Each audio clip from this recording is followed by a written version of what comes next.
Hello बच्चों, welcome to your channel physics with King Sen sir. बच्चों, आज के इस वीडियो में हम शुरू करने जा रहे हैं क्लास 10th के फिजिक्स का सेकंड चैप्टर, जिसका नाम है प्रकाश का अपवर्तन। बच्चों, आज हम लोग अपवर्तन सीखने वाले हैं। टारगेट बोर्ड का जो न्यूमेरिकल सीरीज चल रहा है उसमें पहले हम लोग अपवर्तन का छोटा सा कॉन्सेप्ट समझेंगे, फिर उस पर आधारित क्वेश्चन को लगाएंगे। तो शुरू करते हैं वीडियो को। मेरा नाम है किंग सेन। आइए बच्चों, समझते हैं अब प्रकाश का अपवर्तन किसे कहते हैं, फिर इस पर हम लोग क्वेश्चन को सॉल्व करेंगे।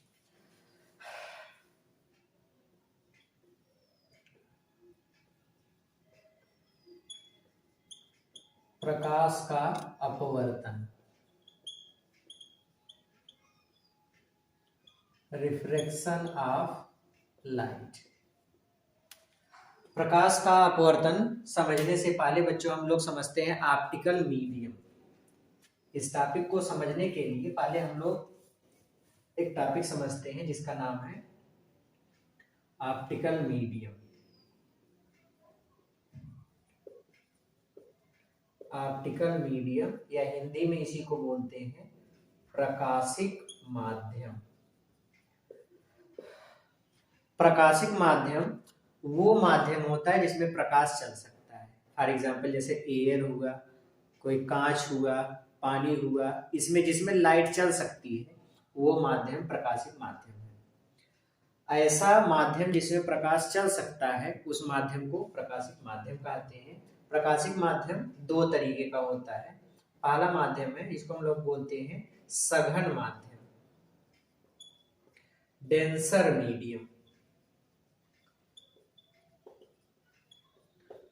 और दूसरा माध्यम है इसको बोलते हैं विरल माध्यम। विरल माध्यम को बोलते हैं रेयरर मीडियम। बच्चों, ऑप्टिकल मीडियम में जो सघन माध्यम है उसके बारे में समझते हैं। सघन माध्यम या इसको बोलते हैं डेंसर मीडियम। सघन माध्यम ऐसा प्रकाशिक माध्यम होता है जिसमें पहली विशेषता ये है इसकी कि इसमें माध्यम के कण बहुत पास पास होते हैं। क्या विशेषता है?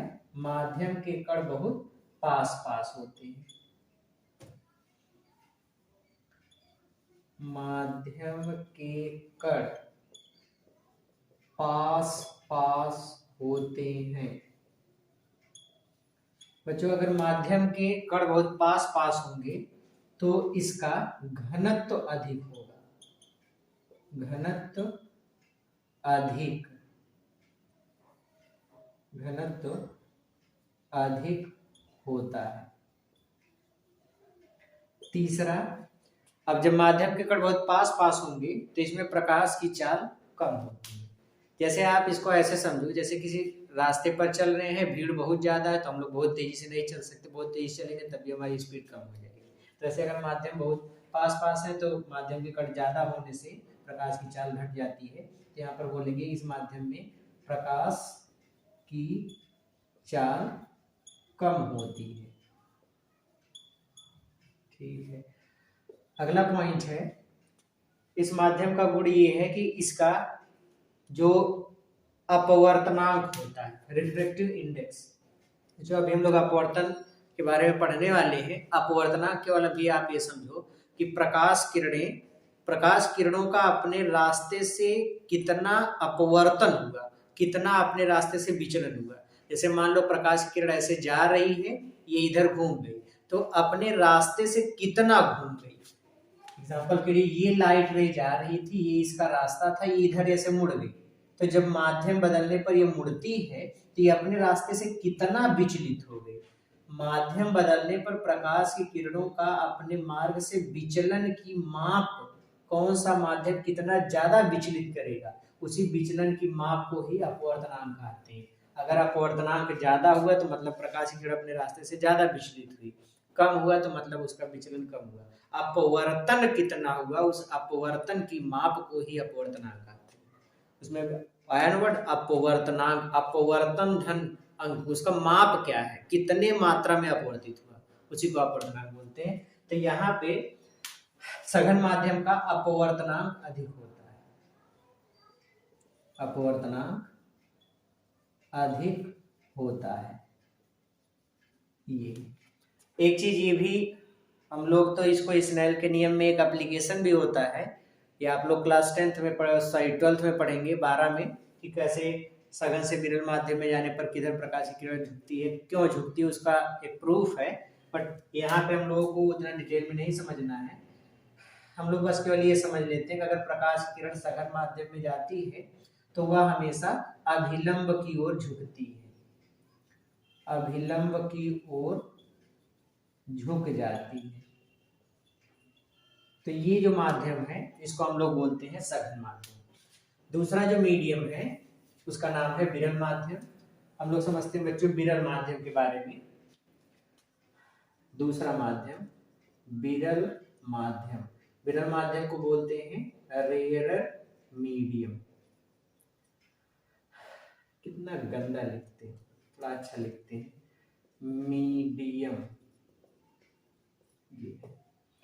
विरल माध्यम क्या होता है बच्चों? ऐसा प्रकाशित माध्यम जिसमें माध्यम के कण दूर दूर होते हैं। पहली विशेषता क्या है?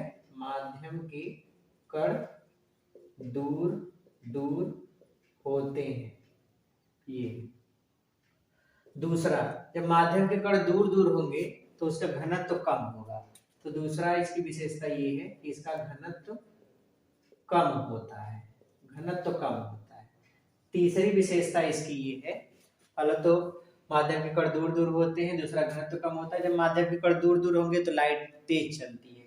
वही हमने बताया था ना, भीड़ अगर रास्ते पे ज्यादा रहेगी तो हम स्लो चलेंगे, कम भीड़ है तो हम ज्यादा तेजी से चलते हैं। तो वही चीज यहाँ पर भी है। तो यहाँ पर आप लिखोगे कि प्रकाश की चाल अधिक होती है, प्रकाश की चाल अधिक होती है। बच्चों जिस माध्यम में माध्यम के कण दूर दूर होंगे वो विरल माध्यम होगा, उसमें प्रकाश की चाल अधिक होगी। फिर इसके बाद इसका अपवर्तनांक, मतलब सघन माध्यम का अपवर्तनांक अधिक होता है, विरल माध्यम का अपवर्तनांक कम होता है। इसका अपवर्तनांक कम होता है। यहां से इस माध्यम में जब प्रकाश की किरणें जाती हैं तो अभिलंब की ओर झुकती हैं, और विरल माध्यम में प्रकाश की किरणें अभिलंब से दूर हटती है, अभिलंब से दूर हटती है।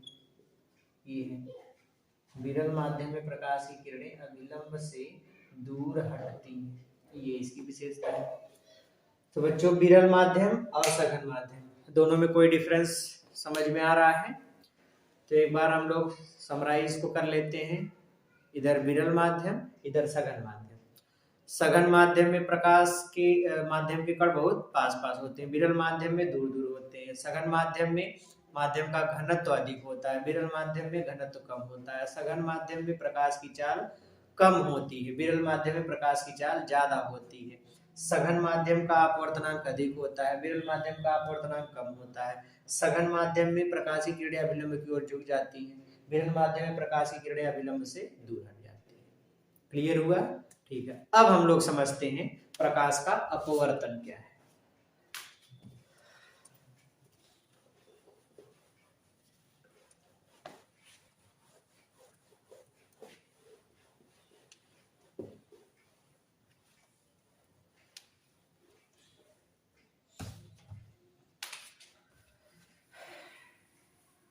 हेडिंग लगाते हैं बच्चों, प्रकाश का अपवर्तन।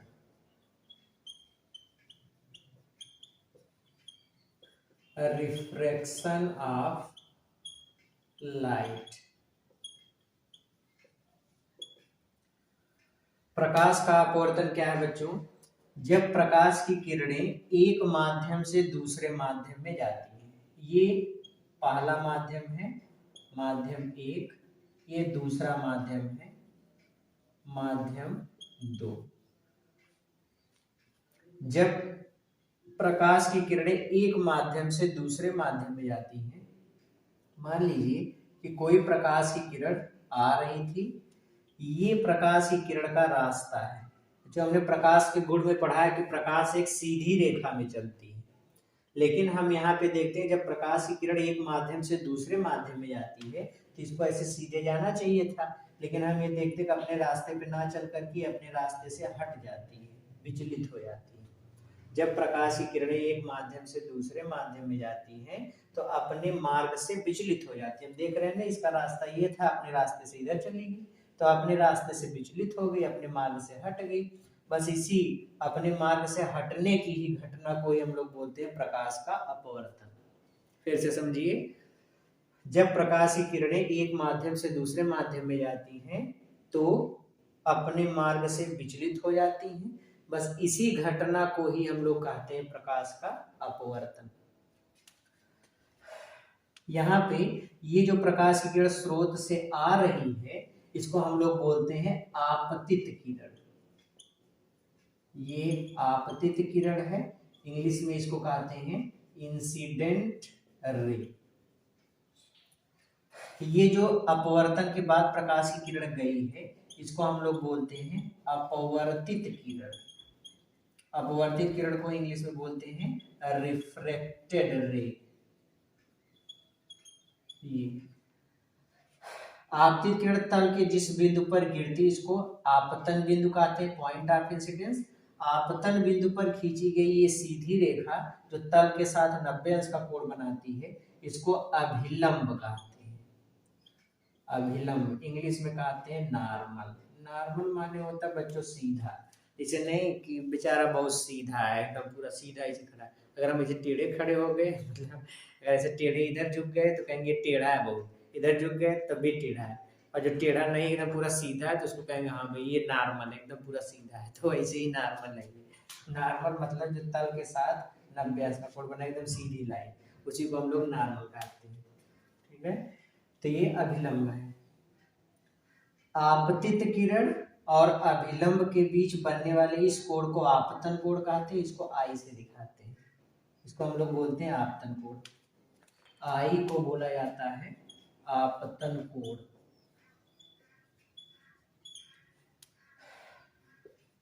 Angle of incidence. ये अभिलंब है, ये अपवर्तित किरण है। अभिलंब और अपवर्तित किरण के बीच बनने वाले इस कोण को आर से दिखाते हैं और आर को कहते हैं अपवर्तन कोण।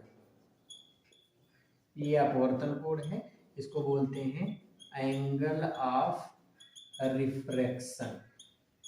ये अपवर्तन कोण है।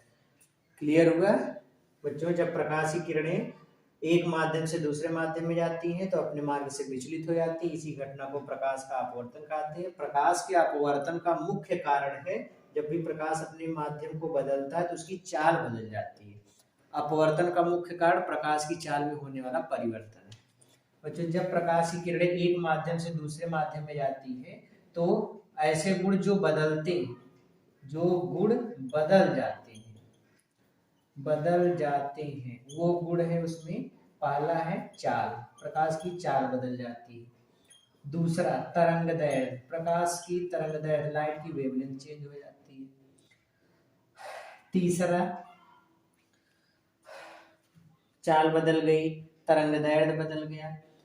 अगर हम माध्यम में जब एक माध्यम से दूसरे माध्यम में प्रकाश की किरण जाती है तो चाल, तरंगदैर्घ्य ये चीजें बदल जाती हैं, लेकिन ऐसा एक गुण जो नहीं बदलता, जो गुण नहीं बदलता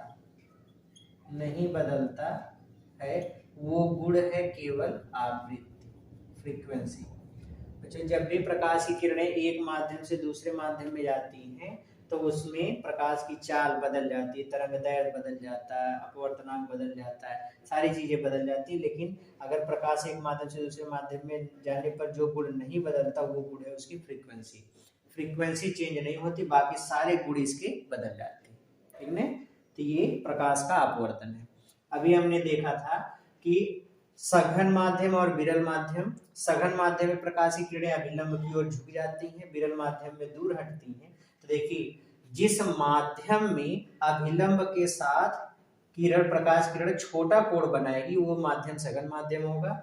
जिस माध्यम में प्रकाश की किरण अभिलंब के साथ बड़ा कोण बनाएगी वो वाला माध्यम सॉरी हम कुछ गलत बोल गए, फिर से बोलते हैं।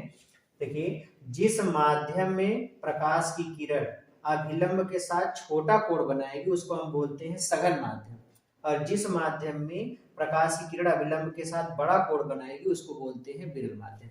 जैसे यहाँ पर छोटा कोण बन रहा है तो ये वाला जो ऊपर वाला माध्यम है वो कैसा माध्यम है, सघन, डेंसर। यहाँ पर कोण बड़ा बन रहा है तो इसको हम बोलेंगे कि यहाँ वाला जो माध्यम वो कैसा है, विरल। जिसमें कोण छोटा होगा वो सघन माध्यम, जिसमें कोण बड़ा होगा वो वाला माध्यम विरल माध्यम होगा। क्लियर हुआ सबको? Okay, very good. बच्चों समझ लेते हैं हम लोग प्रकाश के अपवर्तन के नियम क्या क्या है। अपवर्तन का नियम,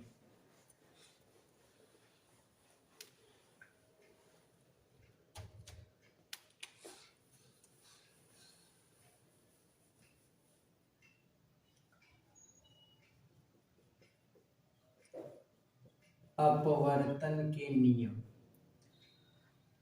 अपवर्तन के दो नियम हैं।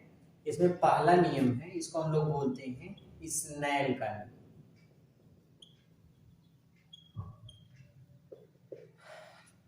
बच्चों यहाँ पे हम मान लेते हैं कि कोई प्रकाश की किरण है जो कि सघन माध्यम से विरल माध्यम में जा रहा है। अब अगर हम लोग यहाँ पर प्रकाश की किरण को बनाएंगे तो आप हमको बताओ कि प्रकाश की किरण को बनाने पर किसमें कोण छोटा होगा, किसमें बड़ा होगा। तो सघन माध्यम में कोण छोटा बनता है तो इसको हम लोग छोटा दिखा देते हैं। विरल माध्यम में ये प्रकाश की किरण का रास्ता है, प्रकाश की किरण अभिलंब से दूर हट जाती है विरल माध्यम में। जब प्रकाश की किरण सघन से विरल माध्यम में आती है तो अभिलंब से दूर हटती है, विरल से सघन माध्यम में आती है तो अभिलंब की ओर झुक जाती है। तो यहाँ पर विरल माध्यम है तो ये वाला कोण बड़ा बनेगा, ये आई तो है, ये भी आई बनेगा, तो लेकिन इस दोनों ये वाला कोण अगर आई है तो ये वाला कोण क्या होगा, आई, शीर्षक में कोण से बराबर होंगे। लेकिन कहा गया कि ये वाला कोण बड़ा बनाना है क्योंकि विरल माध्यम में कोण बड़ा बनता है। तो यहाँ पर प्रकाश किरण को और इधर लेकर के जाएंगे तभी तो कोण बड़ा होगा, इधर लेकर के चले जाएंगे तो कोण छोटा हो जाएगा। तो इसको इधर लेकर के गए, ये वाला कोण बड़ा बना, इसको हम लोग बोलेंगे अपवर्तन कोण, इसको आर से दिखाते हैं। ठीक है, तो ये अपवर्तन कोण है, ये आपतन कोण है। बच्चों किसी कोण की ज्या को हम लोग बोलते हैं साइन। ज्या को क्या बोलते हैं, साइन। बच्चों अगर हमने कहा कोण थीटा की ज्या तो इसका मतलब हम लोग लिखेंगे साइन थीटा। अगर हमने कहा कोण एक्स की ज्या तो इसको हम बोलेंगे साइन एक्स। अगर हम बोल रहे हैं आपतन कोण की ज्या तो आपतन कोण को आई से दिखाते हैं, इसको कैसे लिखेंगे, साइन आई। हमने बोला अपवर्तन कोण की ज्या तो अपवर्तन कोण को आर से दिखाते हैं, इसकी ज्या को क्या बोलेंगे, साइन आर। क्लियर हुआ? स्नेल का नियम ये है, एक वर्णीय प्रकाश रंग के लिए फॉर ए मोनोक्रोमेटिक लाइट, जिसमें केवल एक ही कलर हो, कॉम्बिनेशन वाले कलर के लिए नहीं। एक वर्णीय प्रकाश रंग के लिए आपतन कोण की ज्या मतलब साइन आई और अपवर्तन कोण की ज्या मतलब साइन आर, इसका अनुपात एक नियतांक होता है। अर्थात हम लोग लिख सकते हैं साइन आई बटे साइन आर बराबर कांस्टेंट, और इस कांस्टेंट को हम लोग एन से दिखाते हैं।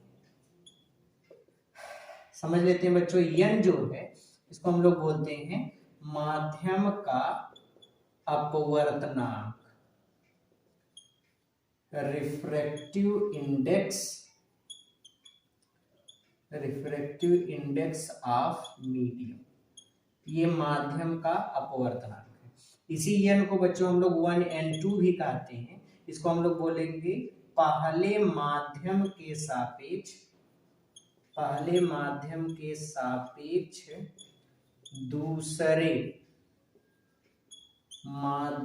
का अपवर्तनांक, पहले माध्यम के सापेक्ष दूसरे माध्यम का अपवर्तनांक, ये भी लिख सकते हैं। इसी n को हम लोग n2/n1 भी लिखते हैं।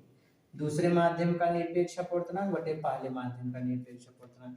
निरपेक्ष अपवर्तनांक होता है बच्चों जब हम किसी माध्यम के अपवर्तनांक की गणना वायु अथवा निर्वात के सापेक्ष करते हैं। निर्वात के सापेक्ष किसी भी माध्यम के अपवर्तनांक को निरपेक्ष अपवर्तनांक कहते हैं। जैसे अगर हमको लिखना है जल का निरपेक्ष अपवर्तनांक तो NW। आगे अब जैसे हमको अगर हम लिखना, मान लो प्रकाश की किरण वायु से जल में गई, तो जब हम लोग अपवर्तनांक लिखेंगे वायु को, एयर को ए से, वाटर को W से दिखाएंगे, तो इसके अपवर्तनांक हम लोग लिखेंगे ANW। अगर प्रकाश की किरण एयर से वाटर में जा रही है तो हम लोग लिखेंगे ANW, और इसको पढ़ेंगे वायु के सापेक्ष जल का अपवर्तनांक। अगर यहीं पर प्रकाश की किरण, मान लो ये वाला माध्यम x है, ये वाला y है, प्रकाश की किरण ऐसे आ रही है, x से आ रही है, y में चली गई, तो हम लोग इसके अपवर्तनांक को लिखेंगे x n y, और क्या पढ़ेंगे x के सापेक्ष y का अपवर्तनांक। अगर मैं पूछूं x का निरपेक्ष अपवर्तनांक, तो x का निरपेक्ष अपवर्तनांक को हम लोग खाली लिखेंगे nx, और इसको निर्वात के सापेक्ष लिया गया है। हमने पूछ लिया, बताओ जल का निरपेक्ष अपवर्तनांक, तो इसको आप लिखोगे NW, और इसको क्या पढ़ेंगे, निर्वात के सापेक्ष जल का अपवर्तनांक है, जिसको हम लोग बोलेंगे जल का निरपेक्ष अपवर्तनांक है। क्लियर हुआ? ठीक है, आ जाओ बच्चों इस टॉपिक पे। तो स्नेल का नियम हम लोग पढ़ रहे हैं। स्नेल का नियम, एक वर्णीय प्रकाश रंग के लिए आपतन कोण कीजिए मतलब साइन आई, और अपवर्तन कोण कीजिए मतलब साइन आर। इसका अनुपात एक नियतांक होता है, इस नियतांक को n से दिखाते हैं, n को कहते हैं माध्यम का अपवर्तनांक, या इसी को 1n2 से भी दिखाते हैं, इसको कहते हैं पहले माध्यम के सापेक्ष दूसरे माध्यम का अपवर्तनांक। इसी को n बराबर n2/n1 भी लिखा जाता है। n2 दूसरे माध्यम का निरपेक्ष अपवर्तनांक है, n1 पहले माध्यम का निरपेक्ष अपवर्तनांक है। क्लियर हुआ यहाँ तक सबको? Very good.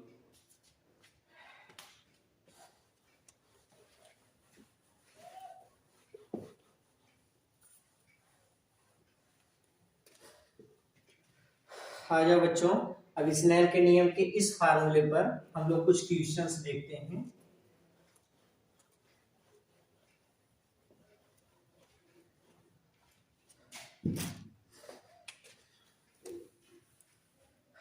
क्वेश्चन नंबर 1, यहाँ पे बच्चों दे दिया गया कि यहाँ पर कोई द्रव है और इधर है वायु, कोई प्रकाश की किरण ये आ रही थी द्रव में, और आने के बाद ये ऐसे यहाँ से चली गई, और ये आ रही थी। ये इसका एक सरफेस है जहाँ से अपवर्तन हो रहा है, इंटरमीडिएट सरफेस या दोनों माध्यमों को जोड़ने वाला एक सरफेस है, जिसको हम लोग अपवर्तक तल बोलते हैं। जो यहाँ पर ये वाला यहाँ से यहाँ तक का ये वाला कोण दिया है 120 अंश, और यहाँ से यहाँ तक का ये वाला कोण दिया है 135 अंश। अच्छा बच्चों, कोई भी क्वेश्चन लगाते समय अगर तो आपको वायु का अपवर्तनांक नहीं पता है तो जानते रहिए वायु का अपवर्तनांक 1 होता है, 1.0003 करके होता है, बट हम उसको 1 मान लेते हैं। तो बच्चों वायु का अपवर्तनांक 1 होता है, इसको हमेशा याद रखिए। आपसे क्वेश्चन में केवल ये पूछा गया है कि चित्र की सहायता से द्रव का अपवर्तनांक ज्ञात कीजिए। द्रव का अपवर्तनांक ये ज्ञात कर। बच्चों मान लेते हैं वायु का अपवर्तनांक Na है, द्रव का अपवर्तनांक Nw, तो हमसे क्या पूछा गया है, Nw क्या होगा, यही हमसे पूछा गया है। ठीक है बच्चों, सबसे पहले यहाँ पे स्नेल का नियम लगाना है, तो स्नेल का नियम लगाने के लिए आप लोग पहले तो ये हमेशा स्नेल का नियम में साइन आई बटे साइन आर आता है, तो आई और आर आपको हमेशा चाहिए, और आई और आर हमेशा अभिलंब के साथ नापते थे। यहाँ पर एक अभिलंब खींचो, आपतित किरण तल के जिस बिंदु पर गिरेगी ये आपतन बिंदु है, इस पर एक 90 अंश का कोण बनाते हुए एक रेखा खींचो जो अभिलंब का काम करेगा, तो ये इसका अभिलंब हो गया। यहाँ से यहाँ तक का ये वाला टोटल कोण इसका 90 अंश है, और ये यहाँ से यहाँ तक का पूरा कोण 135 है। तो अगर ये वाला कोण 90 है, ये 135 है, तो 135 में से 90 घटा दोगे तो ये कितना आ जाएगा, 45 अंश। Very good. वैसे ही अगर ये अभिलंब है तो ये पूरा कोण कितना हो जाएगा, 90, और यहाँ से यहाँ तक का 120 दिया है, तो ये वाला कोण कितना बचा, तो 120 माइनस 90 बराबर 30 अंश। मतलब यहाँ से हमको मिल गया कोण आई का मान कितना है, 45 अंश, कोण आर का मान कितना है, 30 अंश। दोनों क्लियर हो गए? Very good. अब स्नेल का नियम लगाना है बच्चों, जब अपवर्तनांक दोनों के अलग अलग होंगे, याद रखो ये पहला माध्यम का अपवर्तनांक है, ये दूसरे माध्यम का, तो पहले माध्यम के अपवर्तनांक को n1 से दिखाते हैं, लेकिन यहाँ na से दिखाया गया, दूसरे माध्यम को n2 से दिखाते हैं, लेकिन यहाँ nw से दिखाया गया। तो हम लोग क्वेश्चन को सॉल्व करते हैं। तो यहाँ पे आप लिखेंगे स्नेल के नियम से, स्नेल के नियम से, स्नेल का नियम लगाओ बच्चों, साइन आई बटे साइन आर बराबर, जिसमें अपवर्तनांक अलग अलग होते हैं, मतलब n2 बाई n1 वाला फार्मूला। Very good. n2 दूसरे माध्यम का अपवर्तनांक और इसको यहाँ पर किसे दिखाया गया nw, n1 पहले माध्यम का अपवर्तनांक, इसको किसे दिखाया गया n। ये हो जाएगा साइन आई का मान बोलो 45 अंश, दूसरा साइन आर का मान बोलो 30 अंश। साइन 45 का मान 1/2, साइन 30 का 1/2 बराबर NW। और अभी मैंने आपको बताया था एयर का रिफ्रैक्टिव इंडेक्स कितना होता है 1, तो 1 हो गया। इसको आप सरल कर लो, ये हो जाएगा 2/2, 1/2 है भैया, ये 1/2, ये उलट करके 1/2 है, ये उलट करके गुणा हो जाएगा 2/1 बराबर, ये मिल जाएगा NW बराबर, इसका गुणा कर दो तो ये हो जाएगा 2/2। इसको मैं ऐसे भी लिख सकता हूँ, 2 को करडिम 2 गुणे करडिम 2, नीचे करडिम 2 का करडिम 2 में गुणा कर दोगे तो 2 हो जाएगा। 2 से ये से कैंसिल हो गया, √2 से √2, मतलब हमको मिल गया NW बराबर √2। ये इसका आंसर होगा, या हम लोग लिख सकते हैं NW बराबर, करडिम में 2 का मान होता है 1.4142, तो इतना भी लिखा जा सकता है, ये इसका मान होगा। क्लियर है? गुड। इससे पहले कि आप लोग क्वेश्चन को नोट करो जल्दी से, ये सॉल्यूशन को, इस वाले एग्जांपल को नोट करो, तब तक मैं डस्टर लेके आता हूँ।